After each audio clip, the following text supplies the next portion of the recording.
Hello, welcome to the recap of Cardcaptors, and there are three successful seasons, and of course there are spoilers. And so without further ado, let's begin. So episode 1 begins with a dream sequence, and there's a big red book known as the Cloud Book, and there's a young woman sleeping. Then we go right into a dream sequence when it started with a young woman staring at the radio tower. The woman is named Sakura Avalon, and she's the main character of the series. And next to her is Kira. We'll meet him a little bit later. And as she was staring at the radio tower, her alarm went off in the bedroom upstairs. And as she woke up, it's now 7 o'clock in the morning, so that means she has to get to school. Once Sakura got dressed into her school uniform, she went downstairs to join her older brother Tori for breakfast, and of course her father Aiden. Now her father is an archaeologist and a university teacher. Now just recently, both Sakura and Tori had lost their mother Natasha just 4 years before, though her cause of death remains unknown to this day. So after Sakura and Tori have finished their breakfast, it's off to their schools. Sakura's in her roller skates while her brother Tori rides his bicycle.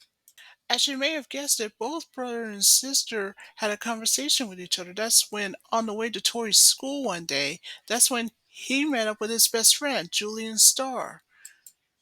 Even though Tori and Julian had been friends since, as you may have guessed it, they both went to high school together, the Renton High School to be exact. Once Julian and Tori had arrived at Renton High School, as for Sakura, she goes to the Renton Elementary School where she attends. That's her best friend, Madison Taylor. Now, her mother works at the toy company and she's the president there. You see, Sakura, just like her father, is an athlete, and just like her mother, she has a mild accident tendency. And of course, she's a cheerleader. For Sakura, everything seems fine. That was until when she got home early from school. That's when her life changed forever. So Sakura was in the kitchen one day when she heard a noise coming from downstairs.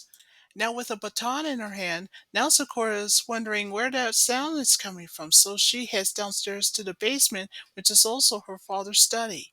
The first thing Sakura did was to turn on the light, and then she heads downstairs to investigate. Now you can tell that in her father's study there were rows of books everywhere, including the desk.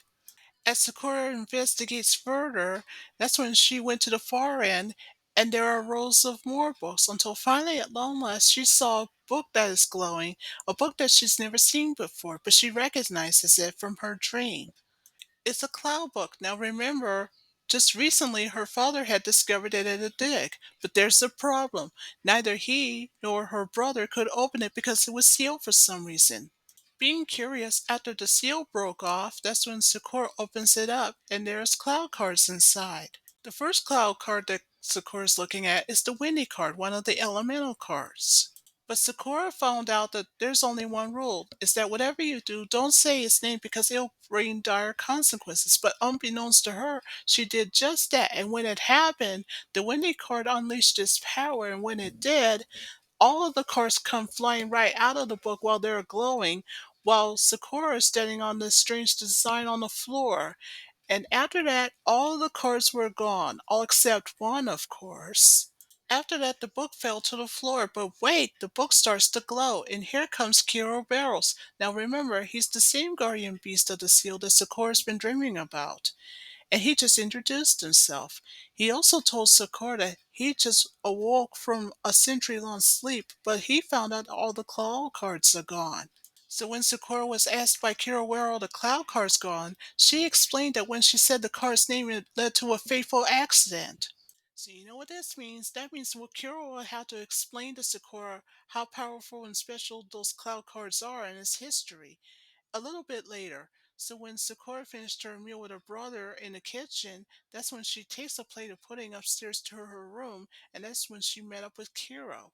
So as Sakura was bringing a plate of pudding to Kiro, he explains to Sakura how magical those cards are. And as legend has it, Kiro Burroughs explains that Clow Reed is the guy who created those cloud cards many centuries ago in Hong Kong until he passed away. But now, centuries later, young Sakura, who was 10 years old, had just found the exact same book she was dreaming about the previous night. So now, Kiro has to choose her to be a quote card captor.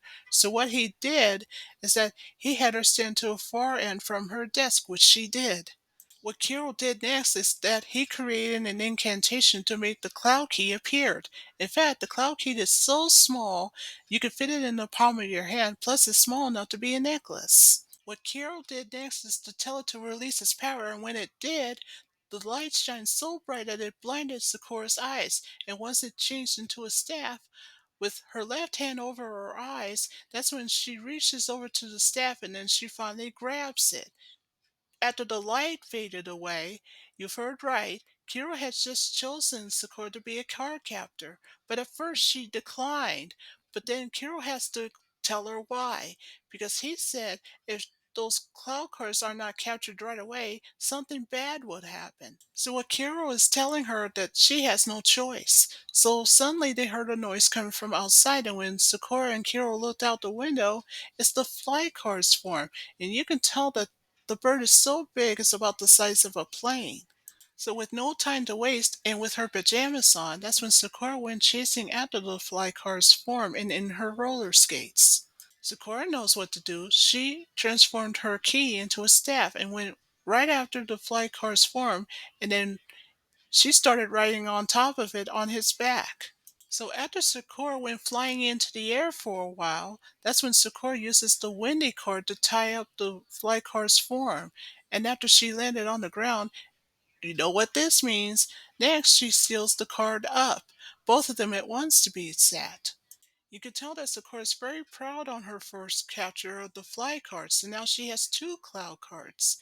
And you know what this means? With the fly card, their staff turned into wings, the head of it only to be exact. And so now that Sakura's on her staff, she went flying for the rest of the night. And you know the saying, this is just the beginning. And that ends episode 1.